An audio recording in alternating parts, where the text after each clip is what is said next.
es su santo nombre. Amén. Amén. Gloria al Señor. Muy bien, hermano, estamos listos para recibir esa palabra del Señor. El hermano encargado del mensaje queda con nosotros. Amén. Amén. Que el Señor les bendiga a todos, hermanos, esta tarde.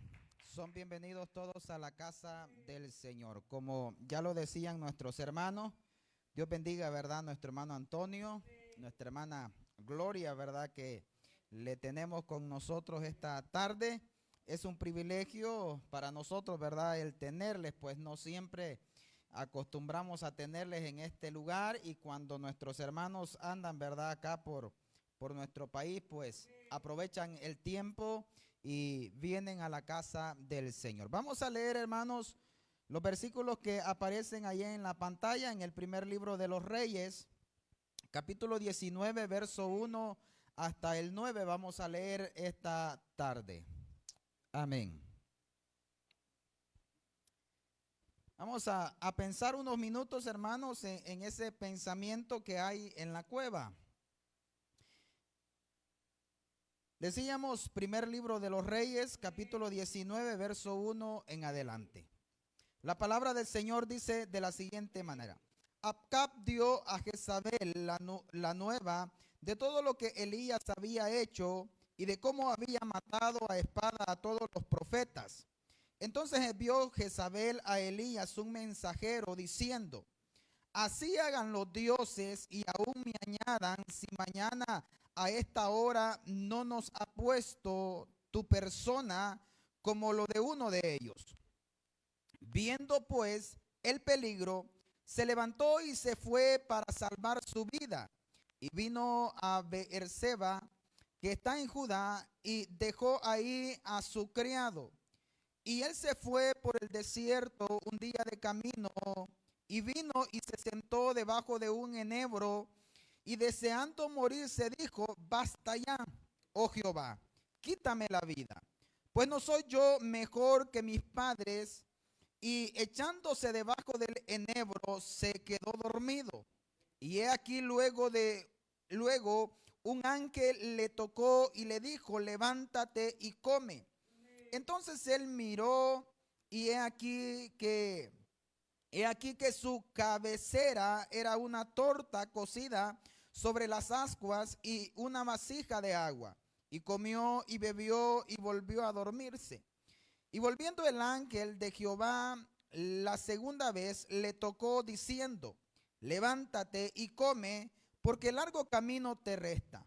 Se levantó pues y comió y bebió y se fortaleció con aquella comida, y caminó 40 días y 40 noches hasta Horeb, el monte de Dios.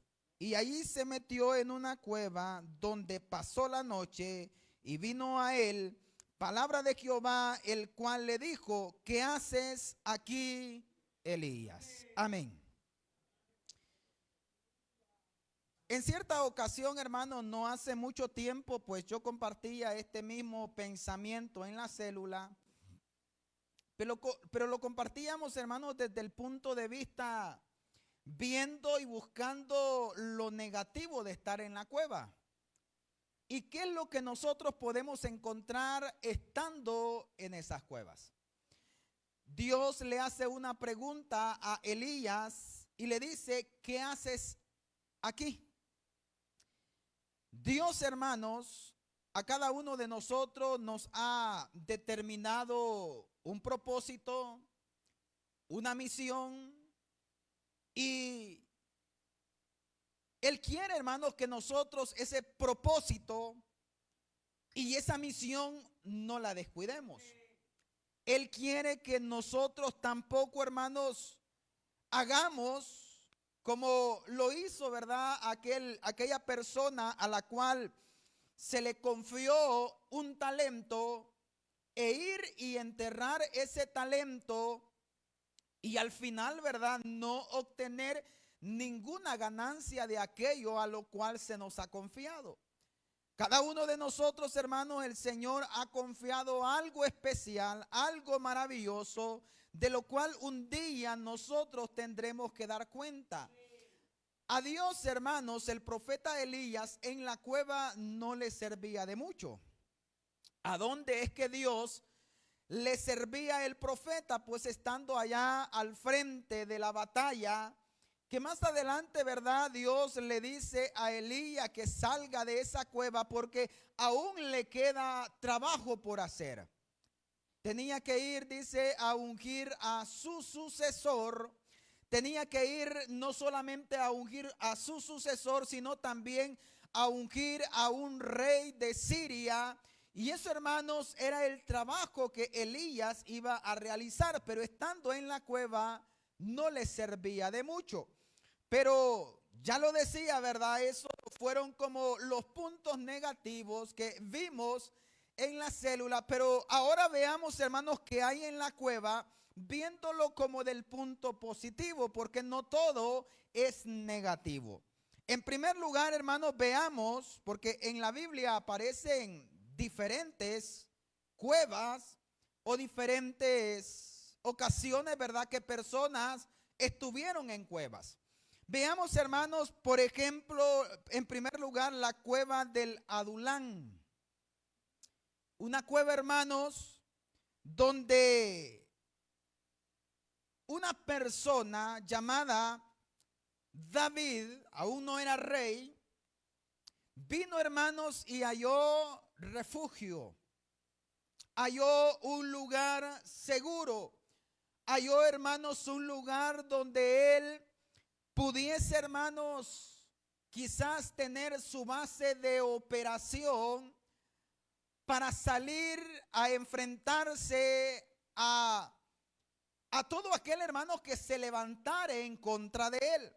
En esta cueva del Adulán, hermanos, vemos cómo del miedo una persona pasa a lo que es una formación de un carácter.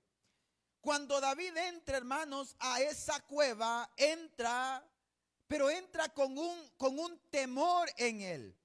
Que ahí, ¿verdad? Ingresó, pero ingresó para salvar su vida, para huir de la presencia del rey Saúl.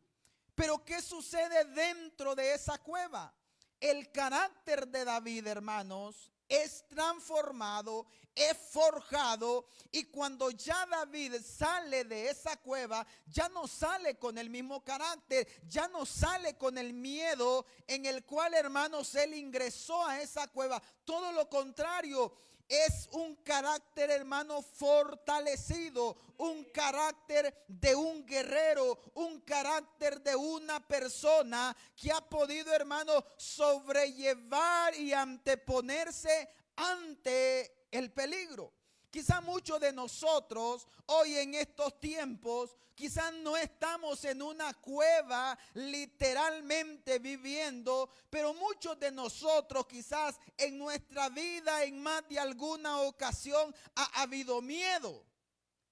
Quizás nosotros en más de alguna ocasión hemos creído que de esa situación de vida no vamos a salir. Pero son procesos que Dios permite en nuestras vidas, y los permite, hermanos, con el único propósito de que nuestro carácter sea formado, de que nuestro carácter cada día sea mejor, que seamos mejores cristianos, que seamos mejores personas en la sociedad. Entonces, hermanos, la cueva del Adulán, donde David ingresó con un miedo, sale de esa cueva, hermano, ya con un carácter formado, con un carácter fortalecido, ya no con el miedo en el cual él ingresó a esa cueva, sino con un carácter transformado. Si usted lo quiere leer en su casa, esta historia se encuentra en el primer libro de Samuel, capítulo número 22, el verso 1 y el 2.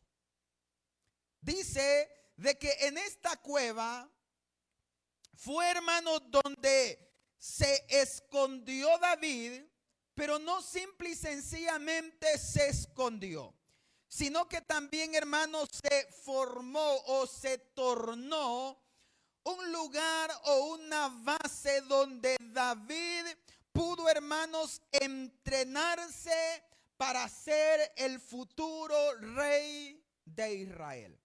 Cuando David entra, hermanos, a la cueva del Adulán, David no era rey. David ya había sido ungido como rey.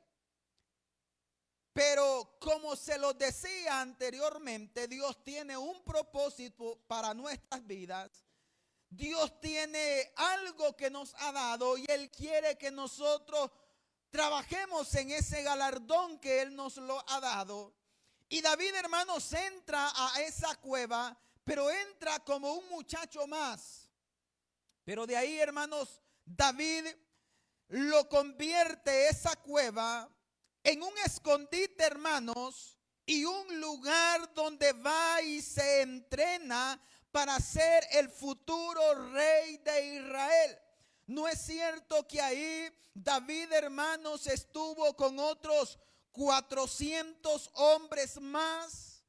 Y esos hombres, hermanos, se convirtieron en hombres fieles, en hombres que estaban dispuestos a dar la vida por David. Y cuando David sale con esos 400 hombres de la cueva, ya sale, hermanos, como un rey con un ejército que estaba dispuesto a ofrendar la vida por el rey David.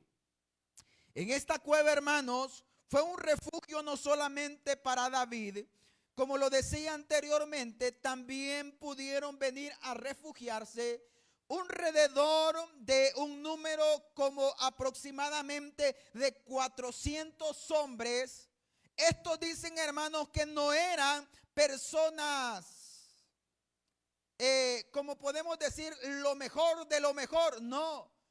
Eran hombres que dice la palabra de Dios que eran hombres afligidos, hombres endeudados y hombres, hermanos, amargados de espíritu. Eran lo peor de lo peor. Pero estos hombres entran, hermanos, a la cueva y un lugar que era un refugio para ellos se convierte, hermanos, como en un cuartel donde día con día esa aflicción, esos pensamientos, ¿verdad?, de deuda que no lo dejaba tener paz, y ese espíritu amargado que tenían fue cambiando. Fue siendo no solamente la vida y el carácter de David siendo transformado, sino también aquellos con los que David estaban, los 400 hombres. ¿No es cierto que después estos 400 hombres que eran afligidos, endeudados y que también eran amargados de espíritu, más adelante vienen a ser los conocidos como los valientes de David? Hombres, hermanos, fieros en la batalla. Hombres, hermanos, que si aún a David se le antojaba el deseo de tomar agua del pozo que estaba dentro de la ciudad, donde sus enemigos rodeaban esa ciudad y ese pozo, ellos aún estaban dispuestos a ir y poder, hermanos, quizás ofrendar su vida por darle lo que aquel hombre deseaba. Ya no eran, hermanos, hombres afligidos, ya no eran hombres, hermanos, que pensaban en las deudas, quizás no las habían cancelado, pero ya no pensaban en ello, ya no tenían un espíritu que era amargo, todo lo contrario. Estos hombres, hermanos, como también David, fueron forjando un mejor carácter. También, hermanos, en esta cueva del Adulán, significa, hermano, o significa lo que es, hermano, una restauración. También, hermanos, el entrar a este lugar no solamente significa una cueva en el cual pudieron restaurarse, sino que cuando entra, hermanos, David es un fugitivo. Veamos, hermanos, y ya decíamos cómo es la transformación. David entra, hermanos, como un fugitivo del rey a la cueva del Adulán. Pero ¿cómo sale David de la cueva del Adulán? Sale, hermanos, como un líder de un ejército que está dispuesto a guerrear. Sale, hermanos, como un líder que su carácter ha sido forjado. Su carácter ha sido transformado y ahora, hermanos, ya no es aquel fugitivo que huía de la justicia de la mano de Saúl. Todo lo contrario.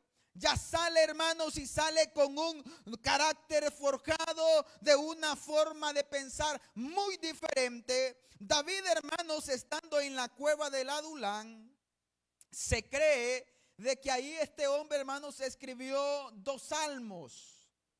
El Salmo 57 y el Salmo número 142. Usted lo puede leer en su casa. Según verdad se cree de que estando en la cueva del Adulán, David escribió estos salmos donde habla de cómo Dios, hermano, fue fiel al guardarle de los enemigos, de cómo Dios, hermano, le preservó la vida. Entonces, hermano, la cueva del Adulán, esta cueva, hermanos, nos deja demostrar que del miedo nosotros podemos pasar a una formación, a una transformación de nuestro carácter. En segundo lugar, veamos, hermanos, la cueva de Macpela, que cualquiera puede decir, ¿verdad? Pero ¿y en esa cueva qué puedo aprender? ¿Qué es lo que yo puedo ser edificado con esa cueva? Esta historia se encuentra en el libro de Génesis, capítulo 23. Como verdad enseña de que la esposa de Abraham muere. Esta se llamaba Sara. Y Abraham, hermanos, vivía en Canaán. Pero sucede, hermanos, de que Dios le había dado una promesa a Abraham. Le había dicho que todo lo que pisare la planta de sus pies iba a recibir como herencia. Pero hasta el momento donde Sara muere, Abraham no había recibido la tierra como heredad. Y viviendo como un extranjero en tierras de Canaán, muere la esposa de Abraham, llamada Sara. Y este hombre, hermano, no tiene dónde depositar a su esposa. Es ahí donde tiene que ir, hermanos, y tiene que negociar. Y los hombres con los cuales Abraham estaba negociando le dijeron: no hay ningún problema. Ponle, dice, tu muerta donde tú quieras ponerla.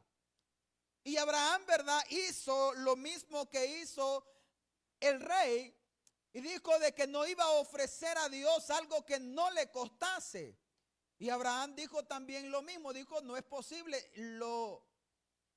Donde yo ponga mi muerta te lo voy a pagar. Y es así, dice, que escogió la cueva de Macpela. En esta cueva, Abraham, hermanos, sepultó a Sara, su esposa. Y no solamente Sara, su esposa, fue sepultada en ese lugar. Ahí fue sepultado Abraham, ahí fue sepultado Isaac, Rebeca, Jacob, José, que fueron hombres, hermanos, y patriarcas, y algunas esposas de ellos también ahí fueron sepultadas. Pero ¿qué encontramos, hermanos, y qué hay en esa cueva? En esa cueva, hermanos, nosotros podemos ver que es un sello de la promesa que Dios había hecho al patriarca Abraham.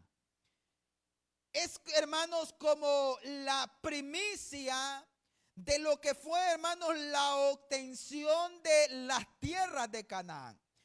Ve, hermanos, Abraham compra aquella porción de tierra para enterrar a Sara, su esposa. Pero Abraham no estaba seguro aún todavía que las tierras de Canaán serían de su propiedad. Y mucho menos, hermanos, que no era ni él que las iba a heredar, sino que eran su descendencia postrera. Porque viene, hermano, a ser heredada muchos años después. En tiempos de Abraham, hermanos, Abraham vivió en Canaán, las tierras prometidas. Vivió, él dice, yo soy un extranjero acá. La carta a los hebreos habla y dice de que eran extranjeros y peregrinos. Y ahora Abraham, hermanos, decide comprar la heredad donde está la cueva de Macpela. Abraham, hermanos, lo hace con fe, creyendo de que un día esa tierra les iba a pertenecer. Y que ya, verdad, esa propiedad donde estaban los huesos de los patriarcas ya no iba a estar en una tierra extranjera.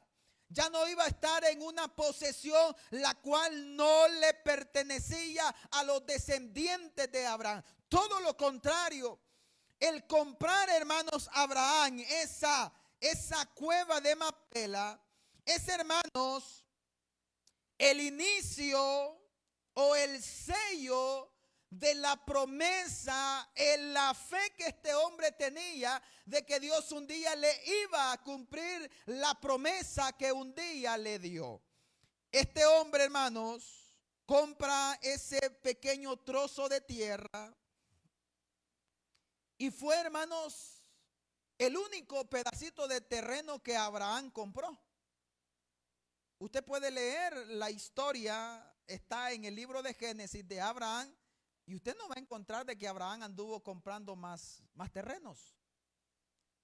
Cuando sucedió, ¿verdad?, el problema con su sobrino Lot, él le dice, toda la tierra está delante de nosotros. Si tú decides ir a la derecha, yo iré a la izquierda. Si tú decides ir al norte, yo iré al sur. Pero tú escoges. Toda la tierra está delante de nosotros. Y fue así. Para donde Lot eligió, hermanos, ir, Abraham escogió lo contrario. Pero Abraham, hermanos, no compró, hermanos, ninguna posesión más. Al contrario, después de eso, por la fe que este hombre tuvo en Dios, Dios le dio toda la tierra de Canaán a la descendencia de Abraham. ¿Por qué? Por haberle creído a la palabra de Dios. Cualquiera puede decir, pero y en esa cueva lo que hay solamente son huesos. En esa cueva lo único que hay son enterrados patriarcas, las esposas de los patriarcas. Pero ¿qué puedo encontrar? Podemos encontrar el ejemplo de este hombre que se movió en fe. Un hombre, hermanos, que actuó por la fe de la palabra que Dios le había dado. Él actuó por medio de esa fe. Ese hombre, hermanos, simboliza esta cueva, la esperanza, hermanos, la resurrección y la fe en que Dios un día cumplirá las promesas que nos ha hecho. Fíjense que cuando el pueblo de Israel salió de las tierras de Egipto, fíjense que José hizo prometer algo a sus hermanos. Y esto, hermanos, era muchísimos años antes de que el pueblo de Dios pudiese ser liberado. Hablemos de unos 400 años. Porque la esclavitud, ¿verdad?, comenzó después de la muerte de José. Y José, hermano, les hizo prometer de que el día que ellos saliesen de esa tierra, que sus huesos no los dejasen en Egipto. Puede parecer, hermanos, una usurpación, Puede parecer, pero quizás José, ¿verdad?, había dejado documentos firmados, quizás con abogado y todo, ¿verdad? Y nadie podía demandarlo por esa usurpación. Y el pueblo de Israel lo hizo. ¿Y hacia dónde trajeron los huesos de José? Los trajeron a este lugar, a depositarlo a este lugar. Esta cueva, hermanos, de Macpela, decíamos, simboliza la esperanza y la resurrección, la fe que nosotros debemos de tener en Dios, de que Dios cumplirá la promesa que Él nos ha hecho. Amén. Como número 3, hermanos, veamos la cueva del Monte Oreb. Los versículos que leíamos, el libro de los Reyes, primer libro de los Reyes, capítulo 19. La palabra del Señor nos habla, hermanos, de una situación que se había llevado en la nación de Israel. Israel era gobernado por un rey llamado Acab, y su esposa era Jezabel. Todos conocemos la historia, una mujer que había metido dentro de Israel lo que era la idolatría. El pueblo de Israel, hermanos, era fácil de ser arrastrado por la idolatría. Y esta mujer, hermanos, era una mujer que era usada en ese aspecto. Pero sucede, hermanos, que el profeta se presenta ante Acab y le da una profecía y le dice, por mi palabra que no va a llover en Israel. Y fue así. No llovió. La Biblia en el Nuevo Testamento habla, verdad, de que fueron 3 años y medio sin llover. Pero el profeta, hermanos, no pasó dificultad. Cuando había sequía, hermanos, en Israel, en toda la nación, Elías, hermanos, se fue a un arroyo y ahí Dios le proveyó alimento para su necesidad. Y el arroyo, verdad, que no faltaba el agua. Pero llegó un momento donde ya el arroyo se secó. Y Dios le dice, vete a Sarepta. Ahí hay una mujer la cual yo he preparado para que pueda sostenerte. De esta mujer, hermanos, podemos aprender tantísimo. Una mujer, hermanos, que la nación de Israel estaba en crisis, pero ella tenía agua. El profeta, verdad, lo primero que le pide es agua. Y luego, verdad, le dice, tráeme también, le dice, una torta. La mujer le dice, pues yo andaba recogiendo leña, le dice, para cocinar el último poquito de harina que teníamos, comerlo con mi hijo y dejarnos morir. Pero Dios, hermanos, que es fiel, envió al profeta a la casa de la viuda. Y la viuda, hermanos, jamás dice, mientras hubo sequía en Israel, le faltó el aceite y la harina de aquella vasija. Y pasó esa tribulación del pueblo de Israel. Volvió a llover, pero sucede de que los líderes de Israel no aprenden la lección. Siguen adorando a Baal y siguen adorando a Acera. Y llega una oportunidad donde el profeta les reta a los sacerdotes de Baal de que hagan como un enfrentamiento. Todos conocemos la historia. El profeta le dice, pues todos vamos a ofrecer un sacrificio y todo lo vamos a hacer, y el Dios que responda por fuego, ese que sea Dios. Porque el pueblo de Israel, verdad, estaba en dos pensamientos. ¿Será Dios el verdadero o será Baal? ¿Será Baal o será Dios? No había algo concreto y seguro en ellos. Y Elías les dice, el Dios que responda por fuego, ese es el verdadero. Y todos conocemos la historia. Los profetas de Baal comenzaron a hacer su ritual e hicieron, hermanos, muchas cosas. Pero Baal no respondió. Y Elías, hermanos, hace todo, ¿verdad? Arregla el altar, degolla, ¿verdad? El sacrificio. Antes, ¿verdad? De degollarlo, pone la leña. Además de eso, manda a hacer una canaleta alrededor del altar. Derraman agua, hermanos, sobre la leña, sobre el sacrificio, y quizá posiblemente se llena aquella zanja. Y Elías, hermanos, le ora a Dios y Dios le responde. Y consume aquel sacrificio. Y Elías, hermanos, comienza a lo que es a matar a todos los profetas de Baal. A todos los degolló.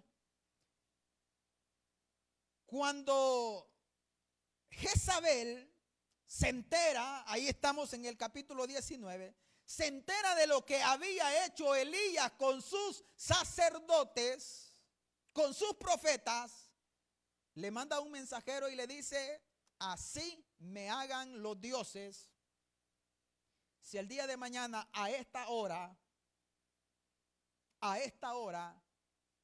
no estás de la misma forma como hiciste con mis profetas. ¿Qué le parece, hermanos, que le manden una notita a usted con esas palabras? Cualquiera, hermanos, cualquiera hace lo que Elías hizo. Aquí dice que huyó, dice, para salvar su vida. Y dice que caminó, hermanos, por el desierto, caminó y llegó a un lugar, dice, donde estaba un enebro. Ahí dice que se acostó y se durmió. Yo pienso de que Elías ya iba muy cansado, y a veces, ¿verdad?, el cansancio no deja de debilitarlo a uno y bajarle algo de sueño. No sé si es que débiles están algunos ahorita, ¿verdad? Pero los veo como también. Y dice de que estando dormido bajo el enebro, vino un ángel, dice, y lo despertó. Elías le dice: levántate, come y bebe.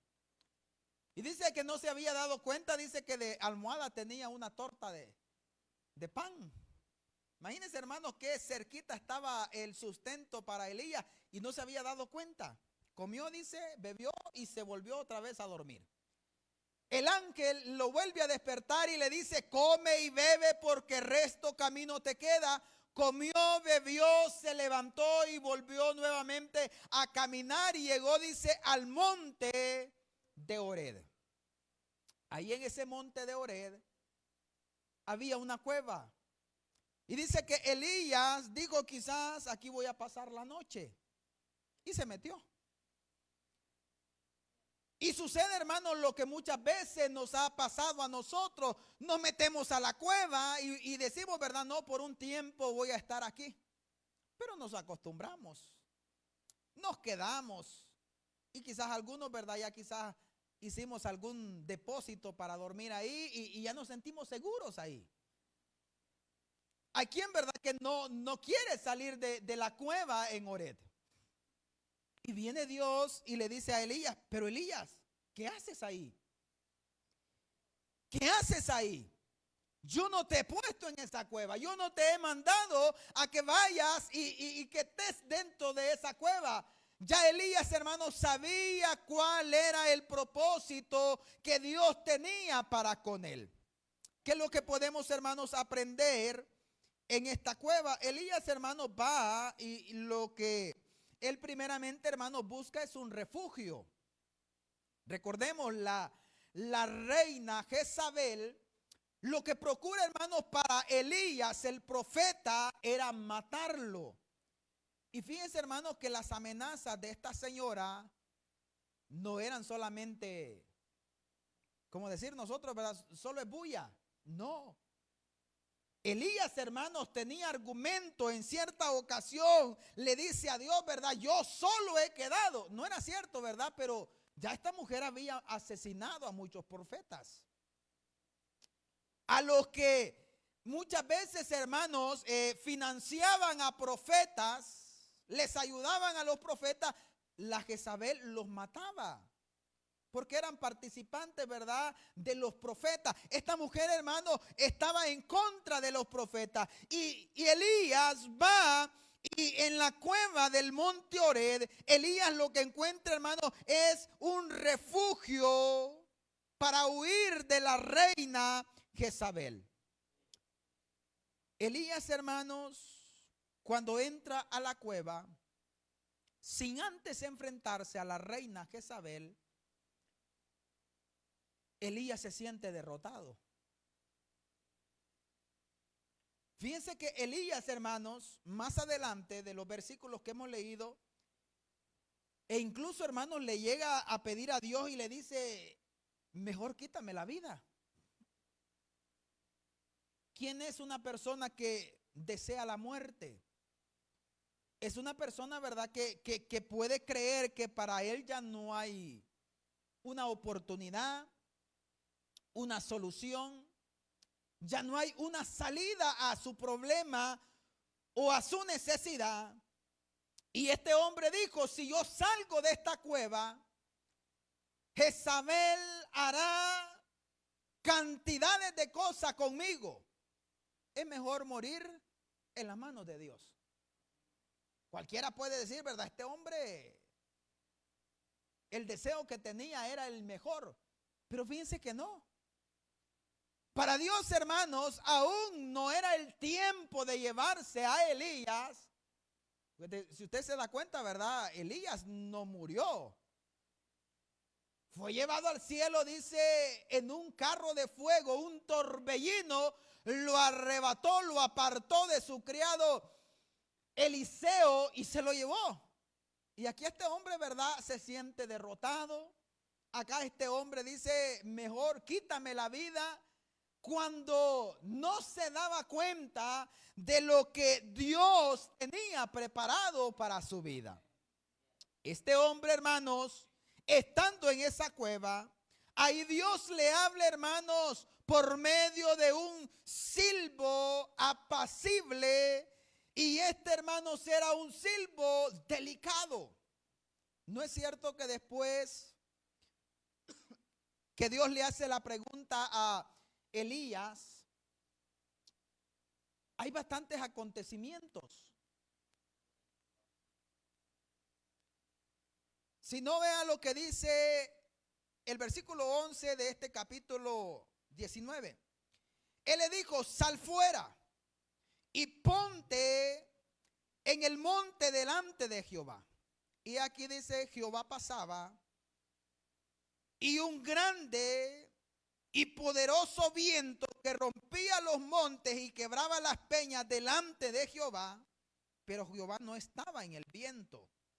Y tras el viento dice un terremoto, pero Jehová no estaba en el terremoto.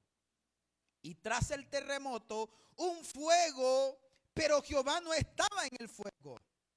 Tras el fuego dice un silbo apacible y delicado. Todos esos, hermanos, eventos que podemos decir que eran eventos catastróficos,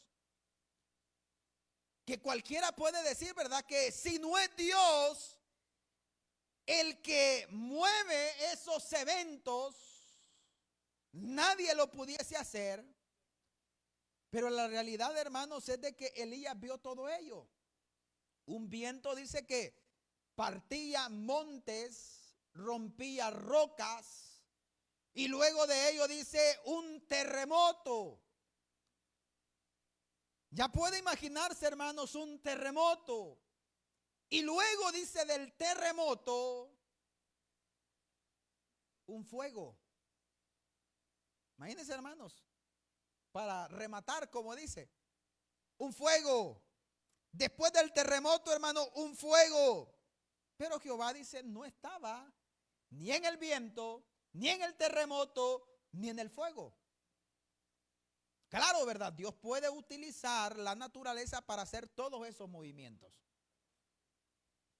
Pero Dios no estaba ahí. A veces, hermanos, para que Dios nos hable, lo único que necesitamos es guardar silencio. Elías, hermanos, creía de que Dios solamente se manifestaba en los momentos donde hay estruendo, hay bullicio, hay esto, hay lo otro. Pero no es cierto también que Dios se manifiesta en el silencio. Jesús lo dijo en varias ocasiones y Dios dice, tu Padre que está en lo secreto te recompensará, porque Dios ahí está en lo secreto y a nosotros nos puede recompensar en público. Entonces, hermanos, Elías, aunque vio el viento, aunque oyó el viento y vio el terremoto, vio el fuego que venía, pero Dios no estaba en ellos, sino en aquel silbo apacible y delicado. A veces, hermanos, Dios lo que quiere de nosotros es que solamente guardemos un momento de silencio. El día de ayer lo decía nuestro hermano Rafael acá en este lugar. Y es cierto, a veces nosotros, ¿verdad? Somos pedir y pedir y pedir y pedir y pedir. Y cuando ya pedimos todo lo que nosotros queremos, nosotros decimos, ya no tengo que orar. Como si la oración, ¿verdad? Solamente fuese pedir. Y la oración no solo es pedir. En primer lugar, hermanos, la oración debe de llevar alabanza. Y nosotros entramos con lo último de primero y lo que debería ir de primero no lo hacemos. Alabanza. En segundo lugar, debe de haber un agradecimiento para con Dios. Por lo que Dios ya hizo en nuestra vida, por lo que Dios hace en nuestra vida y lo que seguirá haciendo. Y luego, ¿verdad? Podemos entrar a lo que es las peticiones. Pero la realidad, hermanos, es de que muchas veces nosotros solo somos pedir y pedir y pedir y pedir y pedir. Y nunca hemos guardado un silencio para oír lo que Dios quiere de nosotros. Y por medio de esa oración, hermanos, nosotros podemos tener una palabra de Dios, una respuesta de Dios a lo que Él quiere de nosotros. Elías, hermanos, en ese silbo apacible y delicado, pudo encontrar y tener una palabra de Dios. Esta experiencia, hermanos, que Elías tuvo, le enseñó que la presencia de Dios no solamente está en lo estruendoso, no solamente está, hermanos, en aquello donde se mueve el bullicio, sino que a menudo, hermanos, la palabra de Dios se mueve en medio de aquello que parece pacífico, en medio de aquello que a veces parece silencioso. Cualquiera, ¿verdad?, puede entrar. El día de ayer entrábamos a este lugar, ¿verdad?, a la hora que acostumbramos a salir, ¿verdad?, a descansar un momento. Hubo una hermana, ¿verdad?, que estaba allá afuera con nosotros, dijo, yo dejé la cartera adentro. Pero yo creo que lo hizo, ¿verdad?, para disimular un poco de nosotros. Y vino y nosotros vimos que no salió. Y la encontramos acá, ¿verdad?, de rodillas todavía. No hacía el gran escándalo, nosotros no escuchábamos nada allá afuera. Pero ahí está Dios. ¿O creen que no está Dios ahí, hermanos? Claro que sí. Elías, hermanos, supo y experimentó de que la presencia de Dios no solamente se mueve, hermanos, en medio de lo estruendoso. Claro que Dios se mueve en medio de ello, pero también Dios se mueve a donde está todo pacífico, a donde todo está silencio. Ahí también la palabra de Dios puede venir a nuestra vida. Ahí, hermanos, Dios y Elías renovaron, hermanos, lo que fueron sus propósitos. Dios tenía propósito para la vida de Elías que aún todavía no habían sido cumplidos. Renueva, hermanos, los propósitos con Elías y le ordena, hermanos, ungir a su sucesor. Y no solamente, hermanos, ungir a su sucesor. Ya lo decía, ¿verdad? Dios le dice que tiene que ir y tiene que ungir también a un rey de Siria. Imagínense, hermanos, la misión que este hombre había dejado de hacer. En el versículo 15 en adelante dice: y le dijo Jehová, ve, vuélvete por tu camino, por el desierto a Damasco, y llegarás y ungirás a Hazael por rey de Siria. Y a Jehú, dice, hijo de Ninsi, ungirás por rey sobre Israel. Y a Eliseo, hijo de Safat, y Abel Moala, ungirás para que sea profeta en tu lugar. Imagínense, hermanos, la labor que a este hombre le faltaba que hacer. Le faltaba que ungir a 2 reyes. Y le faltaba que ungir a su sucesor y a un profeta que iba a quedar en lugar de él. A veces, hermanos, nosotros creemos de que ya los planes y propósitos de Dios los hemos cumplido a cabalidad, a totalidad. Pero no nos damos cuenta de que aún el propósito de Dios no lo hemos hecho a cabalidad. No sabemos especialmente qué es lo que Dios tiene conmigo por hacer para el día de mañana o en este año o en próximos años si Él nos da vida. Pero la confianza que tenemos es de que si Él ha tenido un propósito para mi vida, con la ayuda de Él lo podemos lograr. En último lugar, hermanos, para finalizar esta tarde, veamos la cueva de Engadi. Esta cueva quizás, hermanos, es poco conocida para nosotros. Y pensando en ello, ¿verdad? A veces hasta cantamos, ¿verdad? De que en la cueva del Adulán David perdonó la vida de Saúl. Y fíjense que no fue en la cueva del Adulán, sino en la cueva de Engadi. Según, hermanos, el primer libro de Samuel, capítulo 24, ahí lo puede leer usted. En esta cueva de Engadi, como Saúl, hermanos, empecinado de seguir persiguiendo a David, en cierta ocasión, hermanos, que andaba persiguiendo a David, David estaba escondido en esta cueva de Engadi. Y Saúl entra, y entra solo. Él dijo, ¿verdad? Acá en esta cueva nadie me podrá hacer daño. Acá, ¿verdad? Todo mi ejército está a la entrada y nadie va a poder entrar y hacerme daño. Ahí entra Saúl. La Biblia dice que entró, dice, a cubrir sus pies. Y estando ahí dice que David y sus compañeros de batalla, los 400 hombres que anteriormente, ¿verdad? Decíamos eran personas afligidas, endeudadas y amargados de espíritu. Hoy, ¿verdad? Ya tienen un nuevo carácter. Le dicen a David, mira, David le dice, ¿quién viene entrando a la cueva? Saúl, tu enemigo, del cual nosotros andamos huyendo, porque andaban huyendo de Saúl. Dios le dice, te lo ha dado en tus manos. Está servido. Ahí solamente es de ir y servirte. Y fíjense que lo aconsejaron y le dijeron de que le hiciese daño a Saúl.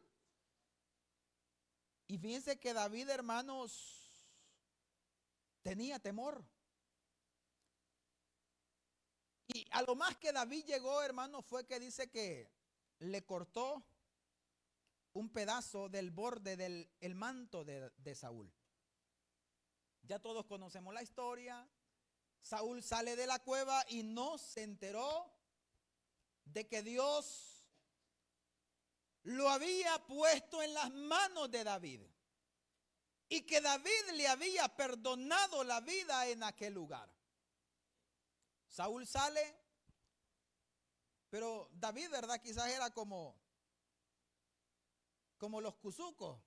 Dicen que los cuzucos, ¿verdad? En las cuevas tienen 2. Una para entrar y otra para... Y salió David, dice, por la chimenea, podemos llamarle así. Y le grita a Saúl. Saúl le dice, ¿a dónde están los que los que te guardan, los que te cuidan. ¿Reconoces esto?, le dice. Y le enseña el trozo de manto que le había cortado. Saúl entiende y reconoce de que David había tenido la oportunidad de hacerle daño y quitarle la vida, y que no lo había hecho. Y no lo había hecho no porque no tuviese la oportunidad. Fíjense que Saúl, así como David le cortó el trozo del manto, David le hubiese quitado la vida y Saúl ni se hubiese enterado. Cuando hubiese abierto los ojos, ¿verdad?, ya lo hubiese abierto quizás en el seno de Abraham, si es que llegaba ahí, ¿verdad? Y no se hubiese dado cuenta. Pero David, que era un hombre, hermano, temeroso de Dios, en muchas ocasiones dijo: yo no le voy a hacer daño al ungido de Jehová. Y fue así, no lo hizo. Saúl, ¿verdad?, al final pierde la vida y la pierde en una batalla, pero en manos de sus enemigos, que al final, ¿verdad?, ni fueron sus enemigos que lo mataron. Fue el mismo, ¿verdad?, que se tiró sobre su espada.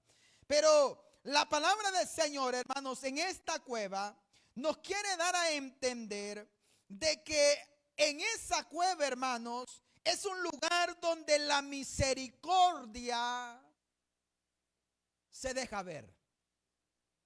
¿Acaso no tuvo misericordia David de Saúl? Y quizás muchos de nosotros, hermanos, hemos entrado a esta cueva. Y no es cierto que hemos encontrado la misericordia de Dios. ¿Acaso Dios nos pagó y nos dio lo que verdaderamente merecíamos? No. Fíjense que entramos a la cueva, encontramos la misericordia, y en vez de recibir el pago que dice el apóstol Pablo a los romanos, dice que la paga del pecado es muerte, en vez de encontrar la muerte, nosotros hemos encontrado la vida. Nos perdonó la vida el Señor, así que hemos entrado, hermanos, a esta cueva llamada, hermanos, la cueva de Engadi. Eso es lo que hay, hermanos, en estas cuevas. Habían muchas más por ver, pero quizás va a ser en una próxima ocasión. Decíamos la cueva del Adulán, donde el miedo, hermano, es transformado y forjado un mejor carácter para el cristiano. La cueva de Macpela, que es, hermanos, el inicio, ese trozo de tierra, es el inicio hacia la promesa que por la fe los descendientes de Abraham más tarde vienen a recibir. También, hermanos, la cueva del monte de Oreb, donde Dios renueva votos con el profeta Elías. El llegar a esos lugares no significa, hermanos, de que ya no haya una oportunidad. Al contrario, Dios, hermanos, en medio de esas situaciones, Él tiene algo maravilloso. Y lo último, la cueva de Engadi, es donde David mostró misericordia para con Saúl, así como Dios ha tenido misericordia de nosotros. Ponemos en pie y oramos en esta tarde al Señor. Padre, gracias, Señor, por la libertad que me has dado de poder compartir tu palabra esta tarde. Señor, tú has sido bueno con cada uno de los que estamos en este lugar.